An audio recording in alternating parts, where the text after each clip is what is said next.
Welcome to the No Plan B podcast. I'm Jean Fallacara, and today my guest is Kashif Khan, the CEO of the DNA company. Our podcast today is around the science of taking risk and why and how our entrepreneur builds. So let's get Kashif on the show. Hey man, how you doing? How are you? Good, man. Awesome to see you, man. You too. Yeah, it's very cool. Thank you for being here and being on time. So just a quick note. So we're going to talk mainly about entrepreneurship and this risk factor that is very intriguing. So you ready? Ready to go, man. All right, let's start. All right. Kashif, my guest today. I'm so glad to have you on this podcast. It's an honor again. No, it's a pleasure, man. It's good talking to you again. Yeah, I love it. Actually, for once, what I do love is the fact that talking to people that have the same type of mindsets, and you always have something to learn from your similar people. Even if you think that you know everything about everything, it's always good to see, I know you've been an entrepreneur as I've been an entrepreneur. And I was reading your LinkedIn profile where you say crushed companies and you build companies. But this is life of an entrepreneur, losing and winning all the time, up and down. It's all part of the game. If you're not losing, you're not learning anything, right? Because that means you didn't try hard enough. If you haven't broken something and screwed up something, you didn't take a big enough risk. Yeah. And that's where the best learning happens, because now you're armed with all those battle scars and you can go out and do something. And it makes you feel invincible after a while because you've been there, done that, right? You don't have to worry about it. Yeah, but you still have something new to discover and then to try to break again and to change the rules that to break through. This is the thing. I believe that all entrepreneurs become successful because they break through in a certain way. Otherwise, they're entrepreneur just surviving and waiting for the end of the month to pay bills and with difficulties. But the successful entrepreneur, they go all the way with all the risk and they break rules and they break through with technologies, with discoveries, with new product, with just ideas sometimes. And that makes And you remind me of something.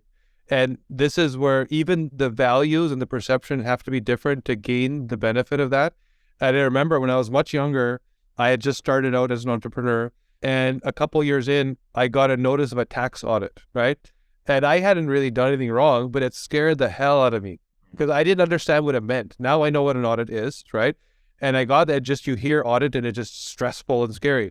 And so my first reaction was I couldn't even feel my limbs, right? I was so stressed out.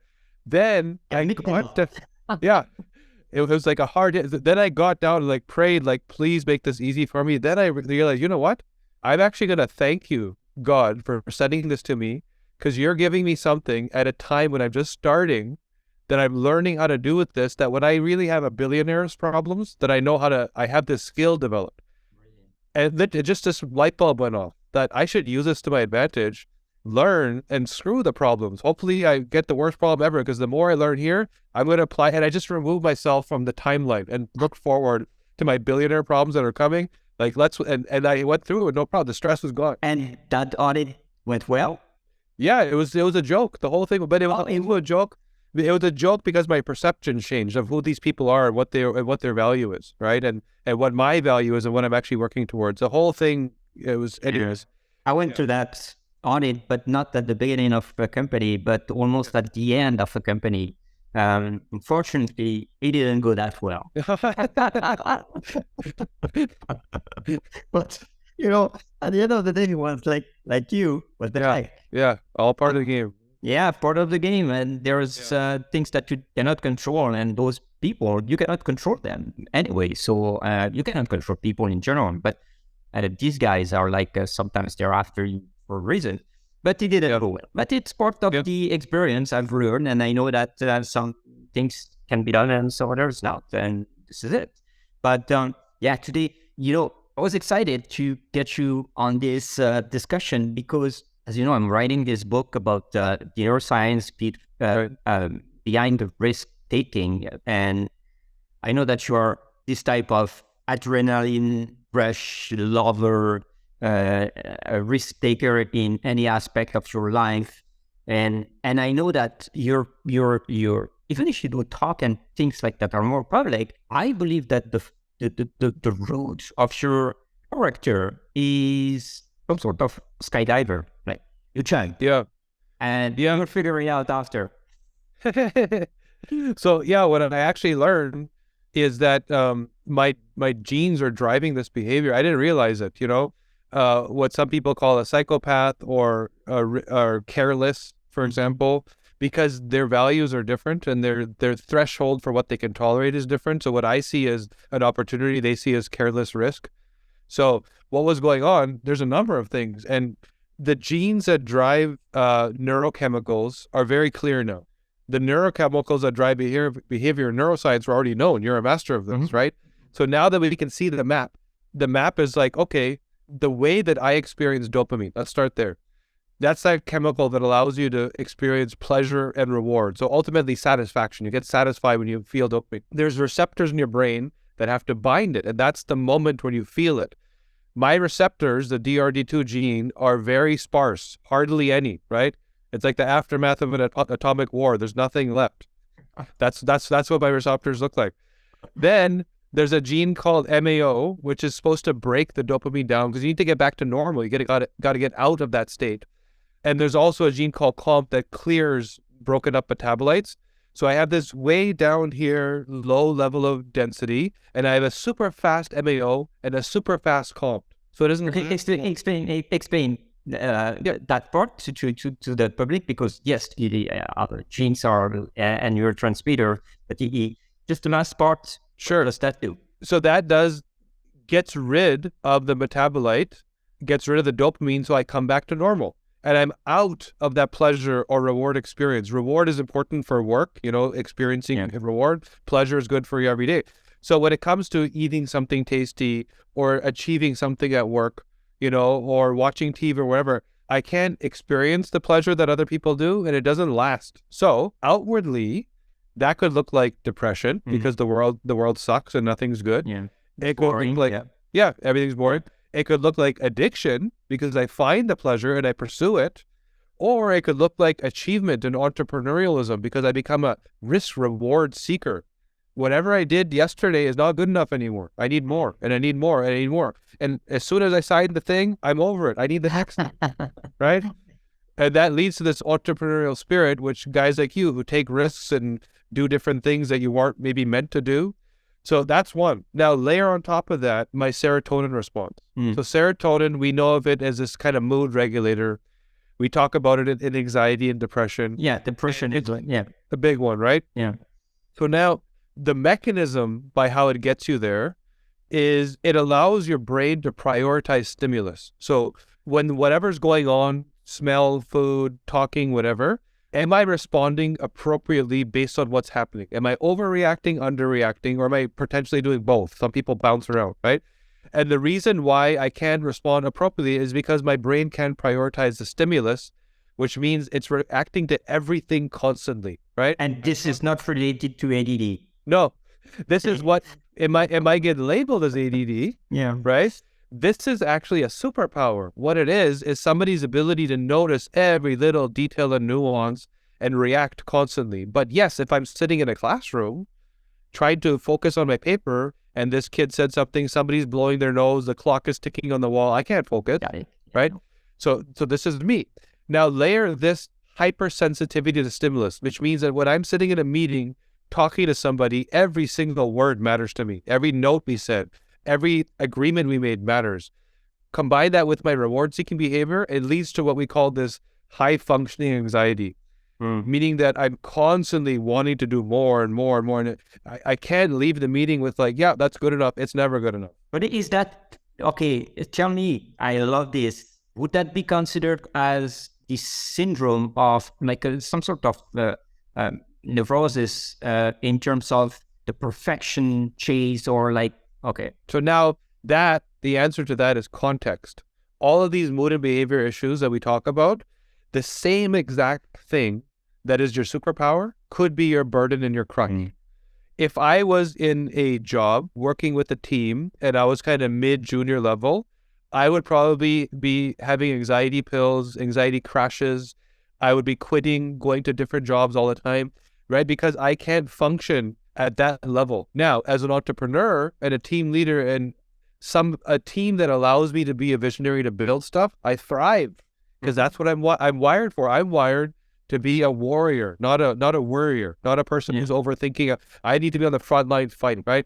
So all of this stuff, when it comes to anxiety, depression, performance, context is one of the most important things we don't talk about. Here's what you're wired for. Now, where are you? Are you in the right place at the right time or not? And then your outcome will dramatically change. What do we do with adaptation then? So that's the thing. It starts by understanding who you are, right? Yeah. Because if you are in the wrong context and you are suffering from depression, anxiety, burnout, you procrastinate, that's signal number one, right? If you have a mood and behavior issue that you weren't born with, that you now have in your adult age, that is developing and getting worse, you're probably in the wrong place. So it starts by understanding your neurochemicals. What am I actually making? And how do I bind them? And how do I clear them? And let's start to look at my mental map. And now I know what I'm actually wired for. And I go do that.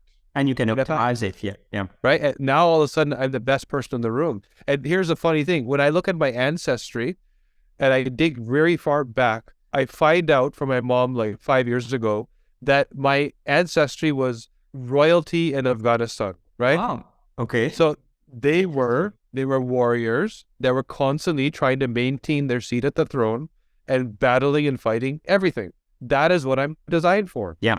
Right? So I'm expressing it in the context of entrepreneurialism and fighting that battle against my competitors and naysayers and pharma companies, etc. Right?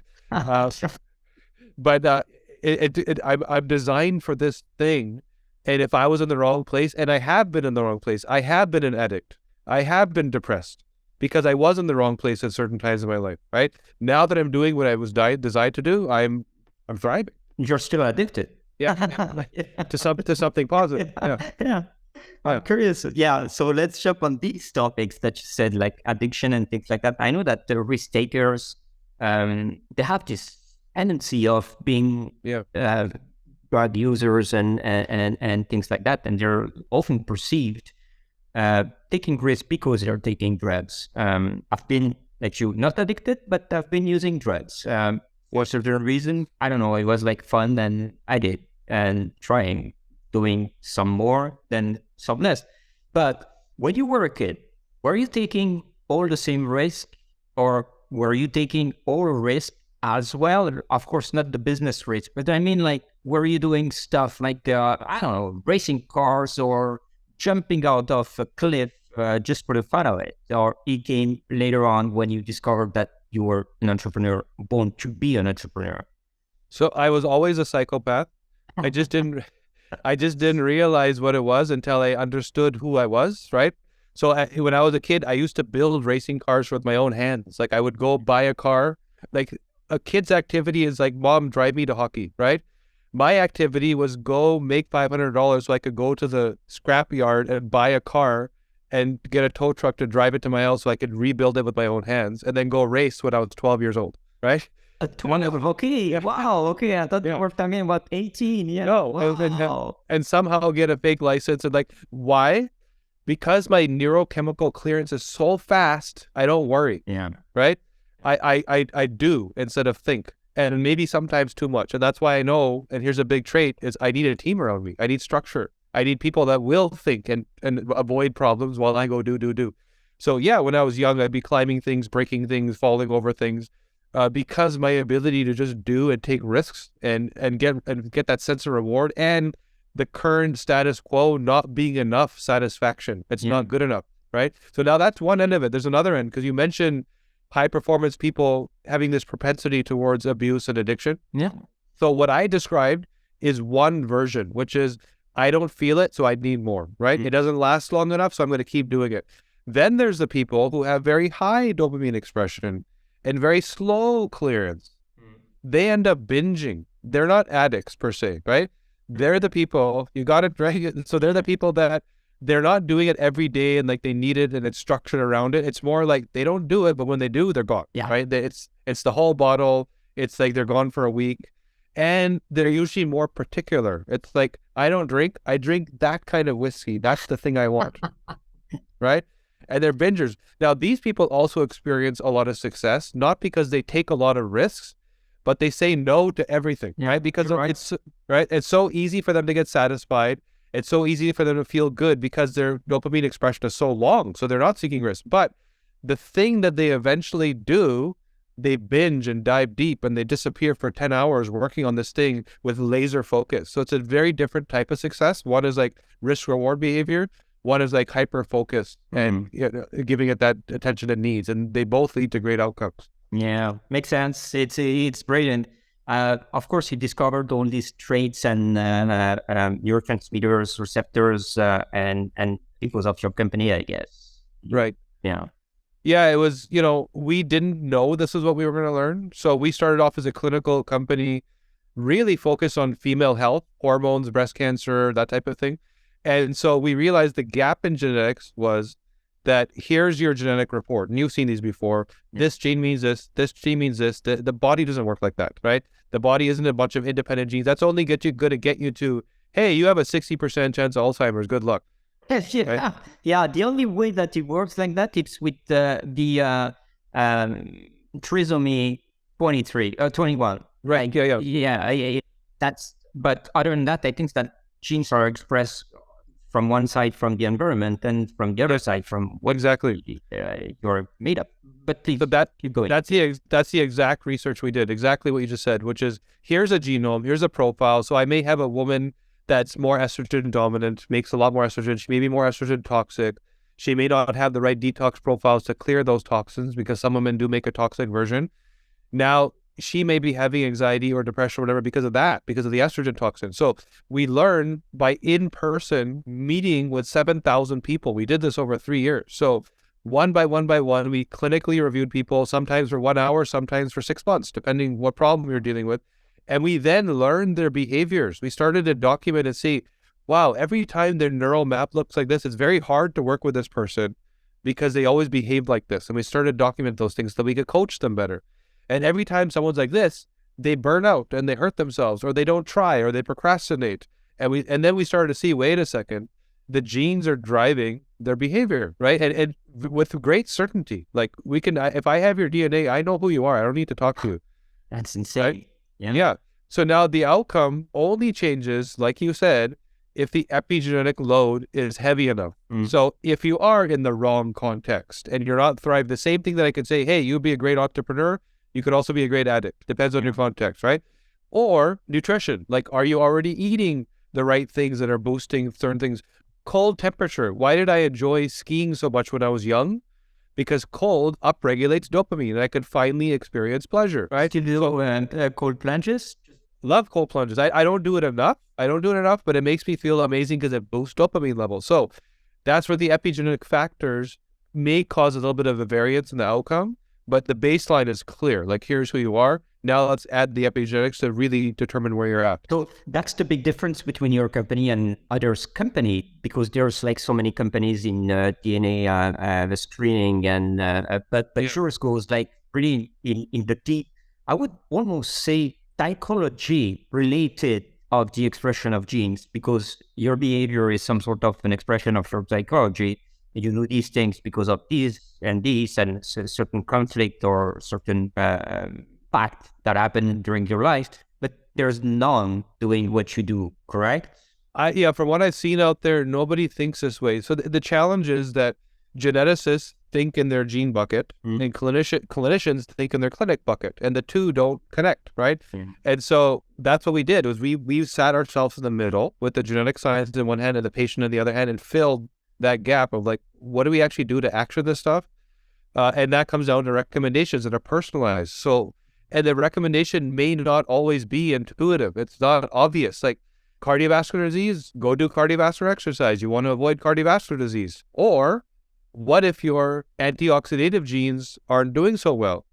And the oxidative stress you're putting yourself into are going to cause inflammation. Some people do really well there, some people don't. So the recommendation is going to be very different for two different people.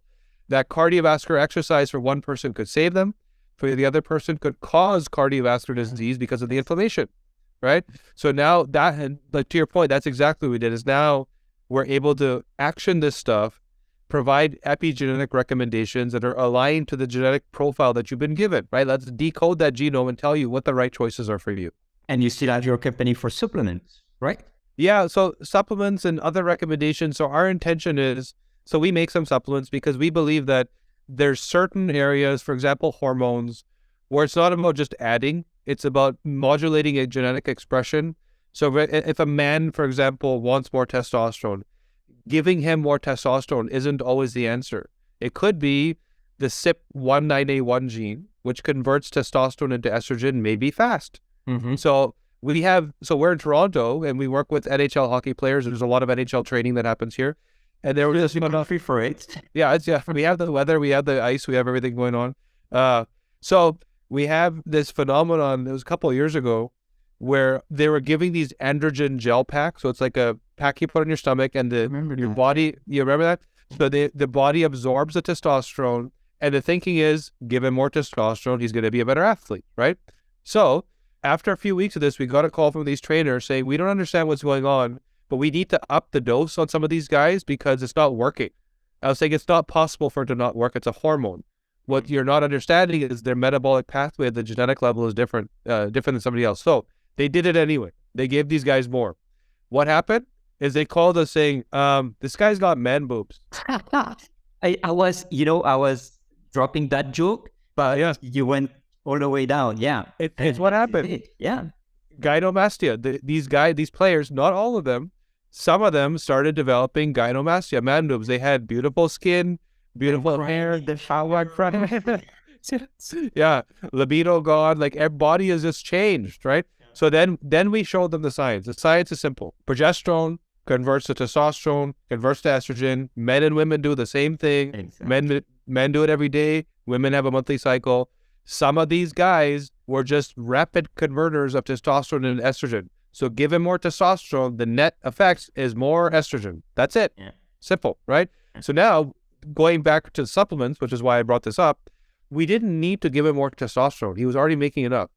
We needed to block the conversion into estrogen. And there's simple supplements that will do that. DIM, fenugreek, like there's things that will just allow you to already use very safely the existing free-flowing testosterone you have and not convert it into estrogen. Yeah. Right? Because yeah, go ahead. Right. So we just think of the solution more pathway based as opposed to symptom masking based. Yeah, and I think this is the secret of a good balance and life optimization in general, because we have this tendency of taking supplement for this reason and this reason, trying to optimize everything, but most of the time we're just canceling one effect by the other or taking stuff.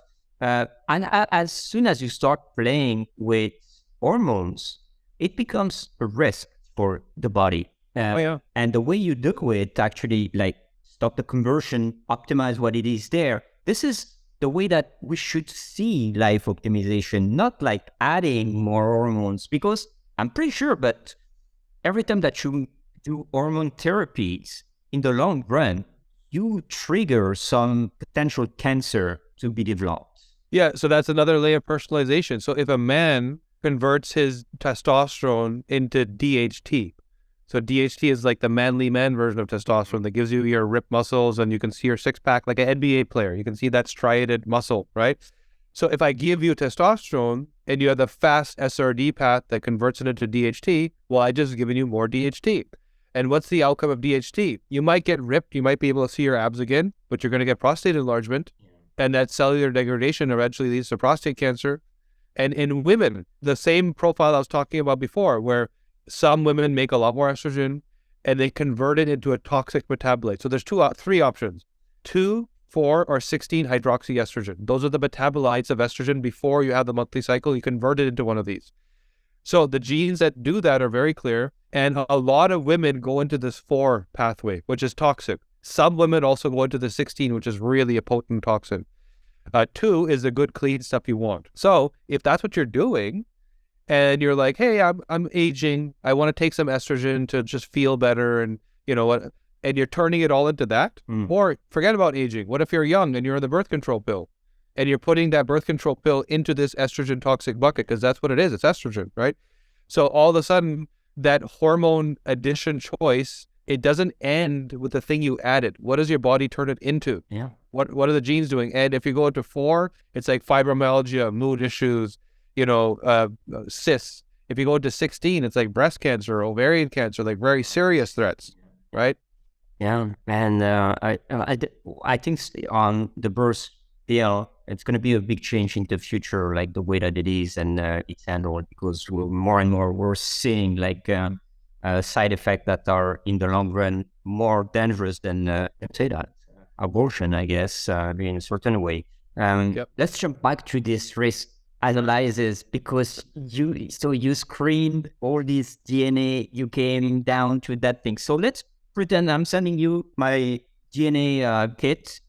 Thank you for that. Back to you without my name and everything, and you're gonna go like, oh, this is Jean, and I recognize him because of the risk-taking breeding there, or something like that. Is that so? It's both ways. Yeah, it's both ways. I can, if you give me you, and you give me 5 DNA profiles, I can probably pick which one is yours, right? I see. Yeah. The opposite is also true. If you give me a DNA profile and then allow me to talk to 5 people, I can tell you which one is the right person.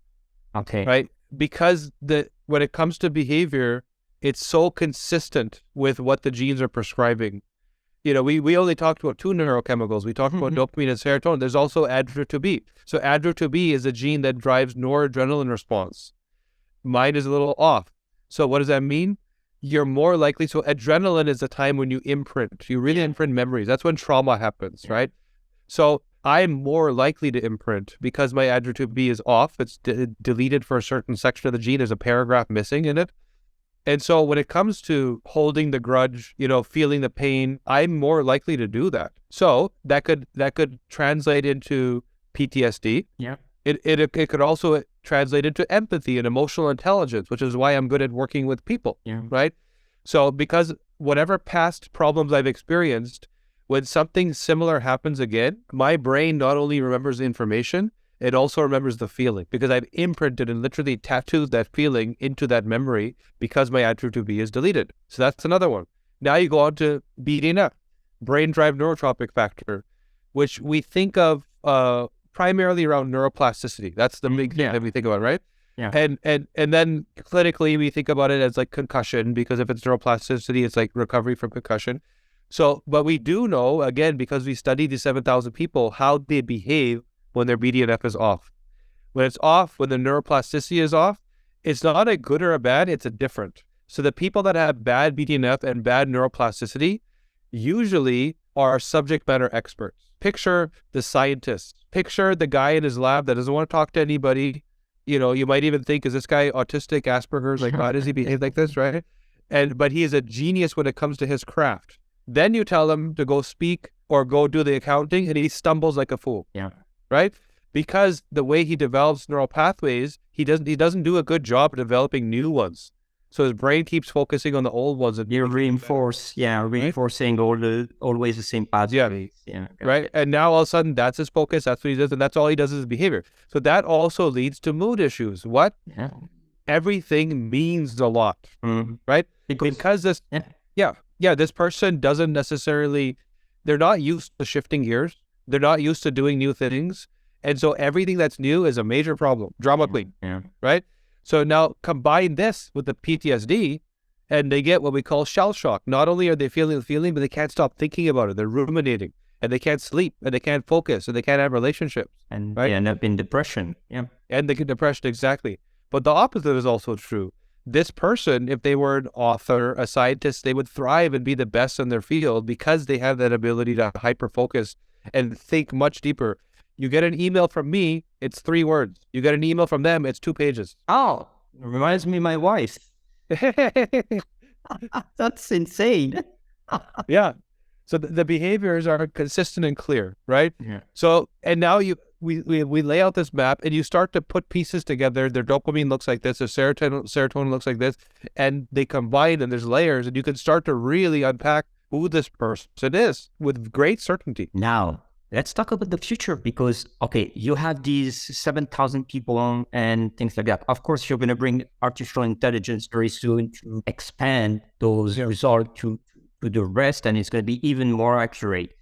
But are we afraid, or shall we be afraid about insurance company using these screening and profiles to set up the prime for your life insurance or like driving car insurance and things like that. Because, okay, you're a risk taker. I don't want you to drive that car. I would prefer you to stay home because, and even at home, I don't want to insure your home because you're going to do some things from jumping from the balcony to try it or things like that. So how do you see the future on that? So this is a big and very real problem.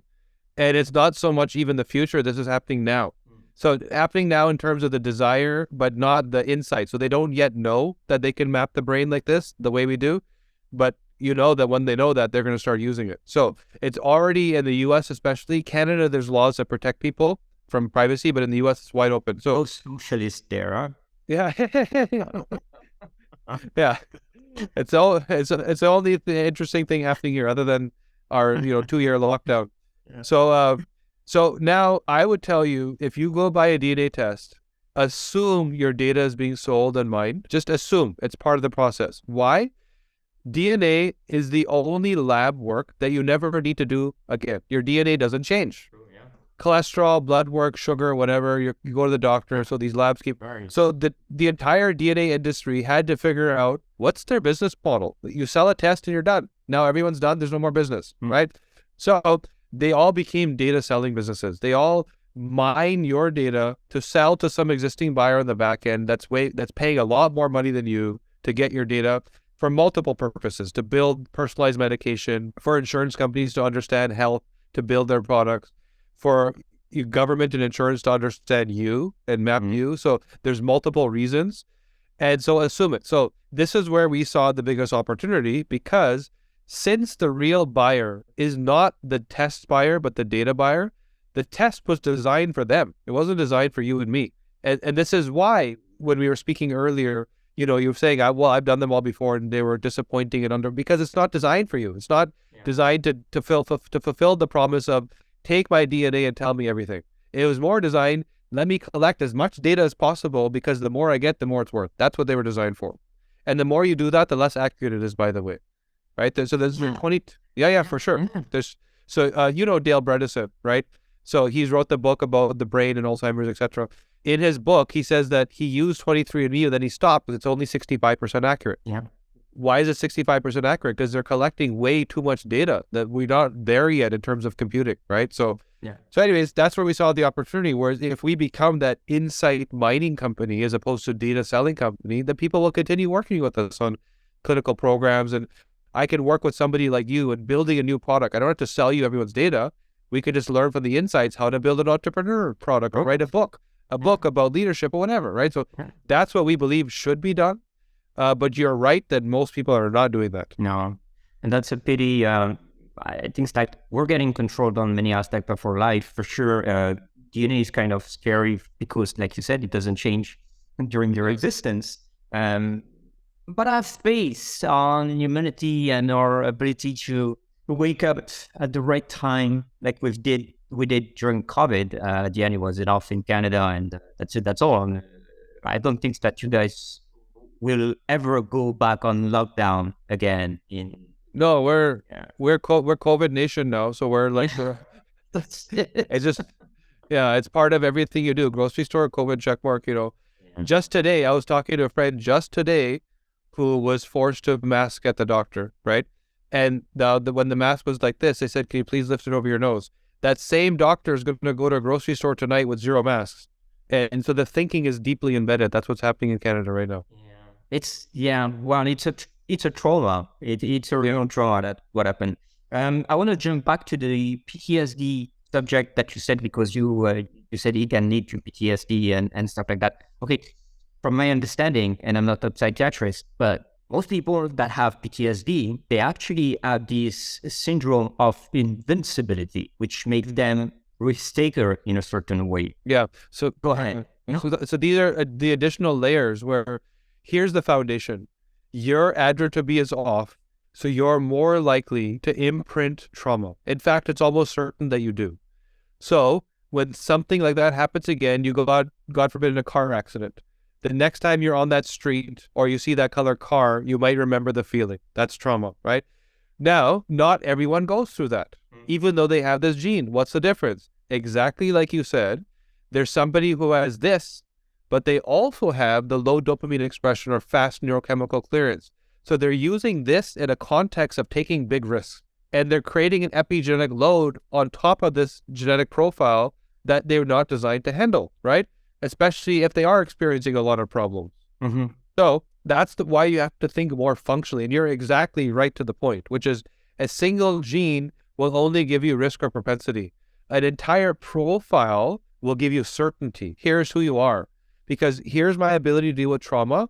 And here's the other jobs that my body doesn't do well. So this is where the trauma is going to happen if I'm in this context. And by the way, it's not going to happen here. My BDNF might be great.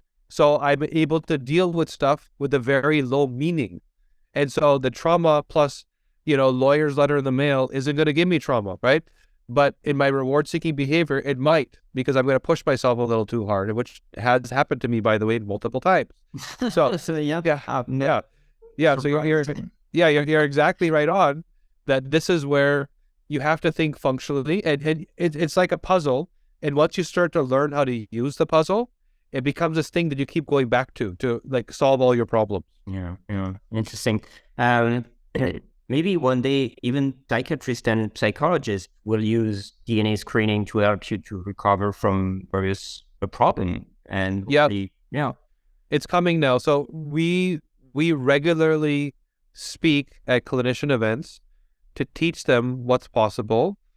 And I'm not a doctor. I'm not a clinician. I'm the business guy. I just saw a need and I saw amazing science and we built something, right? And I think it required that. It required somebody coming from the outside that didn't think the way geneticists think, that limited the what's possible, right? So now I speak almost every week at some kind of medical event, whether it's online or in person. I just flew back from Denver speaking to a bunch of doctors, right? And we spoke at psychology and psychiatry events, and it's usually like jaw on the floor. Like, I wish I knew this 20 years ago. How is this possible that this is not part of my training? And then we end up working with them, and we're working with many, many of them now. I was working personally with somebody who was suicidal. Again, I'm not a clinician, but there was a clinician who was working with somebody suicidal that just couldn't figure it out. We literally figured it out in minutes. It's all it took. We realized that their gut was missing key detox genes, and when it came to certain foods, it would cause them inflammation that led to neural inflammation, right? And they then, because their serotonin was off, would overanalyze the problem, right, and get stuck in it and not stop. And because their BDNF was off, they had this hamster wheel of never stopping thinking. So this happened when this person on the Christmas holidays left their cocoon of their home and went to their family's house and was eating the wrong food. So the initial trigger was food, which then led to this domino effect of all these other things where he was already kind of on the edge, just needed something to push him over the edge, right? It was the food. That's all it was. That is like, I love it because think about it. All people that end up consulting a psychiatrist or a psychologist end up taking pills. Yep. And we know the side effect of these, but they take pills and in several aspects, it doesn't work, or it doesn't work in the long run, or they have to change dosage and stuff like that. If we pay this attention, and that's why I'm very surprised to see this community very receptive to what you bring, because the tendency in our society is, okay, here's the magic pill, try to take that and get rid of your problem. But if we start doing that, and thanks God neuroscience exists, we'll probably go more into natural way of treating those. Yes. Now that we understand it better, everyone's coming back to that in demand. And plus, the current system doesn't work. Everyone knows it doesn't work, right? So now I'm going to tell you a story that you just reminded me of.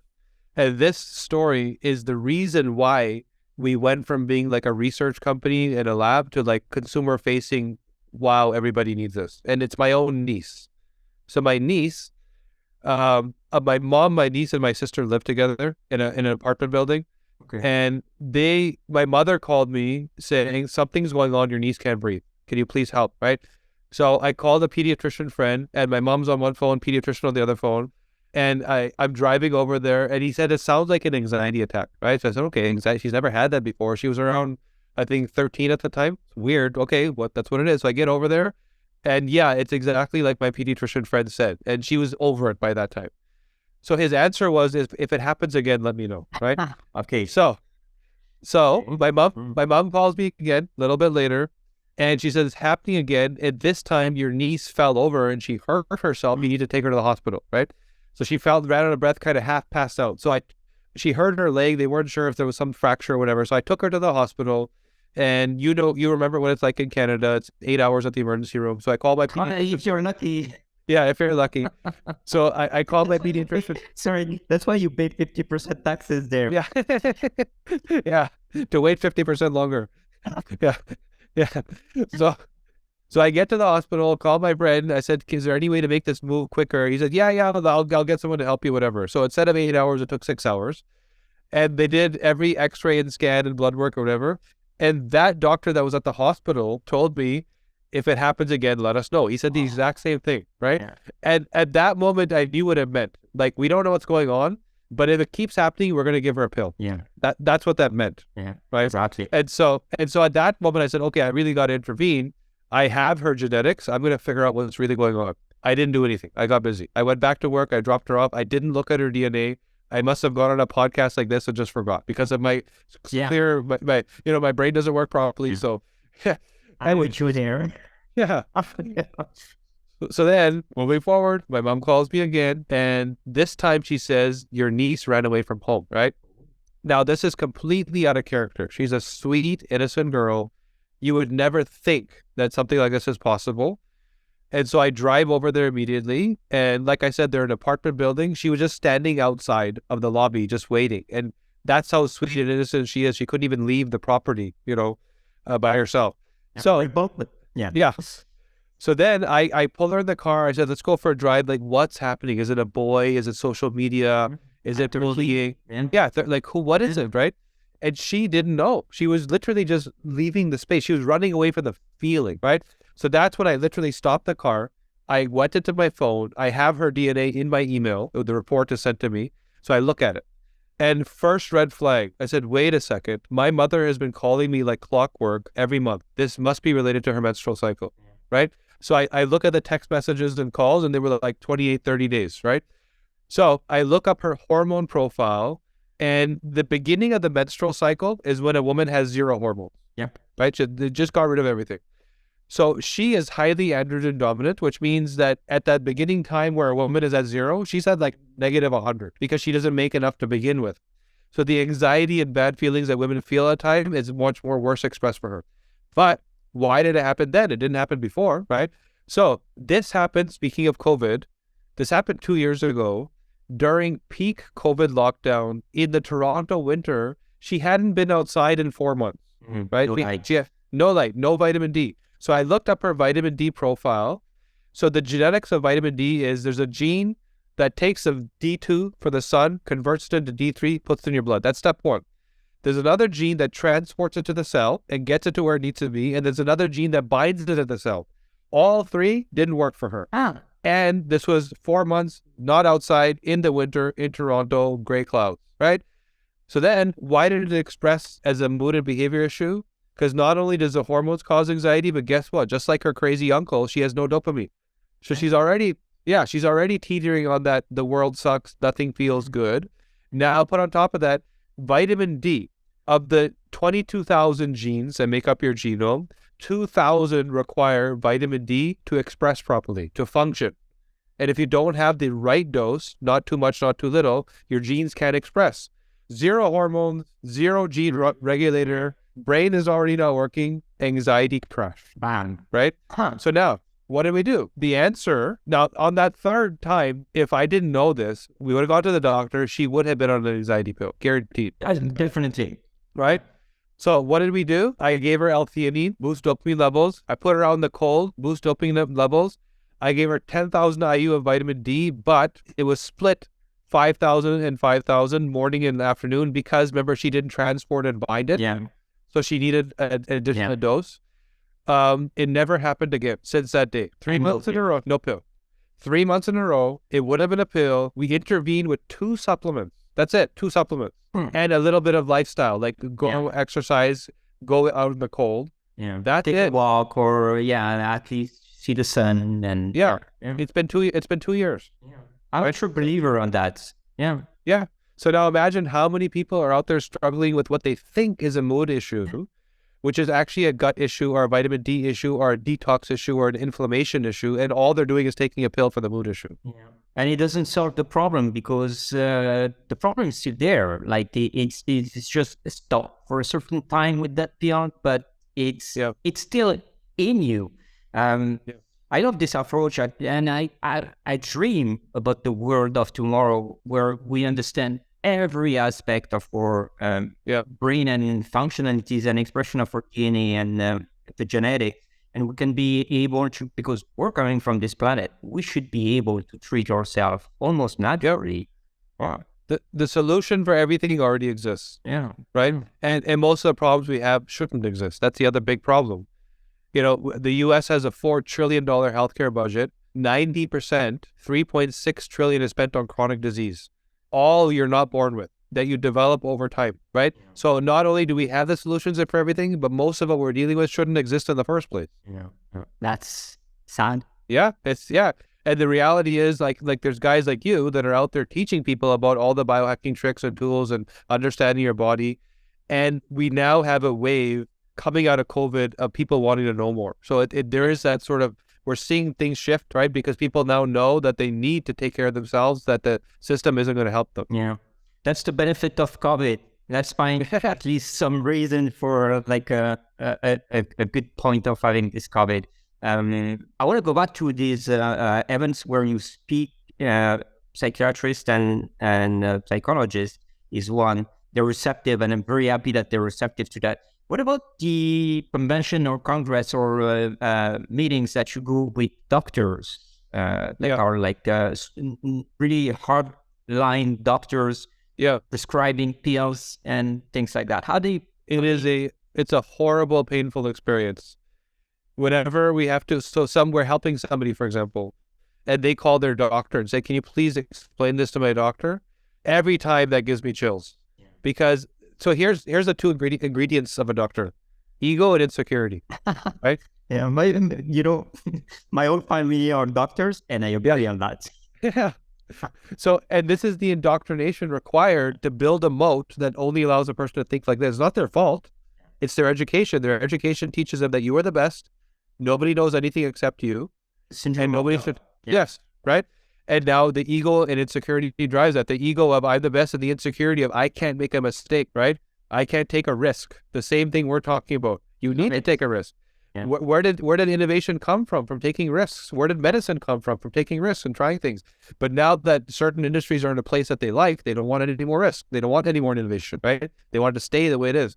So that is the biggest challenge, is talking to that frontline primary care MD, because the specialists at least have experience with the big problems and they know it doesn't work. Yeah. Right? They know what they're doing does not work and they want more.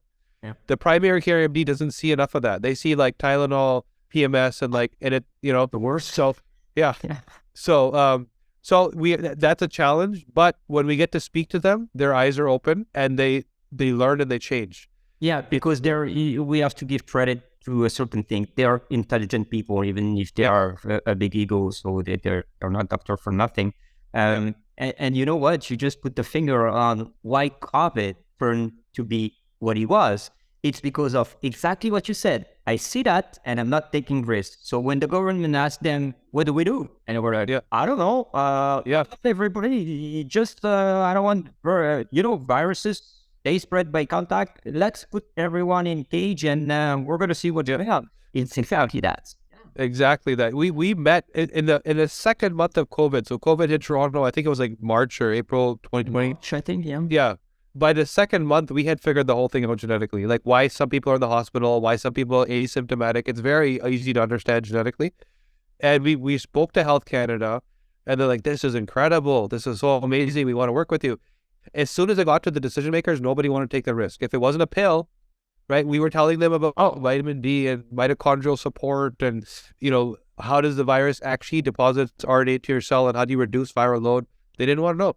Yeah. But Kashif, tell me, why our government never took the decision to say, okay, guys, we have this virus around us. Why don't you get to the pharmacy, buy some vitamin D and get some supplement? It could have been stay on lives. Well, there's two answers there. Okay. There's the conspiracy theory answer, right? And what we now know is that all the conspiracy theories are becoming true. And then there's the answer that we already said. So the answer that we already said is the wrong people are making decisions. The scientists and doctors, they're very well trained on what they do, but they don't understand they don't understand health, risk, functional medicine. They don't understand how the body actually works, right? So how systems are interconnected. They think siloed. Foot, heart, brain, breast, right? Yeah. There's no interconnectivity of these systems. And the only way to get to the root cause, like vitamin D, is if you understand the interconnectivity of the systems, because vitamin D doesn't kill COVID. Yeah. What it does, it makes your viral or your cellular threshold to fight a virus so high that you can't get sick, right? So that's answer number one. Answer number two is there was already a solution in the works, and we know what that solution was. And one very important prerequisite for that solution to get emergency use authorization is there cannot be a viable therapeutic already available. Yeah. Right? Money. So anything that was viable, and this is why ivermectin was called a horse tranquilizer on every news channel everywhere, even though it's been used in hundreds of millions of people as a drug, not a million, hundreds of millions. Yeah. Right? But why would intelligent reporters call it a horse dewormer when you can very easily go on PubMed and find tons of publications? Because you could not have another viable source of solution in order to get emergency use authorization. Those are your two answers. Yeah. And they're a good answer. Yeah. Yeah. So do you think that only risk taker will change our world in a way that it's going to be a better world? Let's talk about that. You need the borderline psychopath at the top, right? Yeah. That push the envelope. Otherwise, we're all going to get stuck. Yeah. What is the purpose of dopamine? It's not to provide you pleasure. It's to provide you the need of satisfaction, which means to do things, to progress, right? It's not to eat pizza. That's not the purpose of dopamine. No. It's this thing that humans have to continually want more and progress and progress. This is why we have buildings and airplanes, and we want to do better and better and better. And better. So now when the innovator is reward seeking, they're going to find that innovation. And this is why innovation comes from industry. It doesn't come from academia typically. The science comes from academia, right? But actually getting it to market and putting it in people's hands, that's industry. And the risk taker, the visionary, the entrepreneur, and that person gets no respect, right? That being said, they're not even asking for it because they're mission driven. They understand that I'm here for impact, just like me. I don't care that people say, you're not a doctor, you're not this, you're not... Yeah, how many people did you help versus how many people I helped, right? Yeah. So this is what's required is the risk taker, the person that's willing to put it all on the line, that doesn't care if they fail because they know they can start again tomorrow, that will do the big jobs that nobody else will do. And not afraid about the judgment of others. That is probably one of the quality of an entrepreneur. Like, doesn't care. He has his mission in mind and he's going for it. So I have two questions on this pathway. Do you think that risk takers are driven by the achievement of their mission of creating something that is breaking through and changing the world in a way or the other, or by money? That's one question. So I think it starts with money, and eventually you get money and you realize it doesn't mean much and there's a bigger purpose. That's the path entrepreneurs go through. And they don't do big stuff until it's not about money anymore. Correct. Yeah. Right? Yeah, we see it over and over again. Yeah, exactly. Yeah, and at the end of the day, it's not like how much you're going to make up by doing that. It's like you're doing that because it's going to have an impact. And I think that all this entrepreneur, and I'm probably in between those guys, is you want to leave some sort of legacy on what you've been doing, maybe with some sort of, it's ego-driven as well, because you think that you are the best at many things, and probably this is why you're an entrepreneur, because you think you're so good that you need to prove others that you are bringing something that is going to change their life for the best. Yep. Yeah, ego has a double edge. There's the ego that is toxic, which is the academic ego we're talking about, which is it's not possible that you know because I know, right? That's toxic. Then there's the ego of I know that I can do this and I'm going to do it, right? Then that creates that positive drive. The outcome is what's important. If the outcome is that you block information, then it's not good. If the outcome is you create information because of your ego, very healthy and functional. So all these traits can be a burden, and they could also be like a functional, purposeful trait. Correct. Yeah. And sometimes, it's perceived as arrogance, which is not. And I had a debate recently on that. Like, people were like, you cannot be arrogant on the achievement you make. But I think that entrepreneurs are perceived sometimes as arrogant just because they're so secure about what they're doing. They're secure, and it's more confidence than it is arrogance. And the body is actually doing this. I can tell you what's happening. So the genetics of hormones, your body will give you what you need, right? It's always responding to your environment and lifestyle. So when you lean forward and you push yourself towards something, your body's testosterone levels elevate. When your body's testosterone levels elevate, it causes you to lean forward and thrive, and then more testosterone, and then more leaning forward and more thrive. And that's why you see these athletes at their prime, they're just screaming like animals and like so much energy, that confidence, right? So the person that's got to that level, that the work and what it takes to push through what everybody's saying and actually make it happen requires this drive, which leads to testosterone, which leads to, and this is why you eventually see what people perceive as arrogance is actually this confidence that's driven by androgenization and testosterone. And that the warrior has now been built to go lead this thing and make it, right?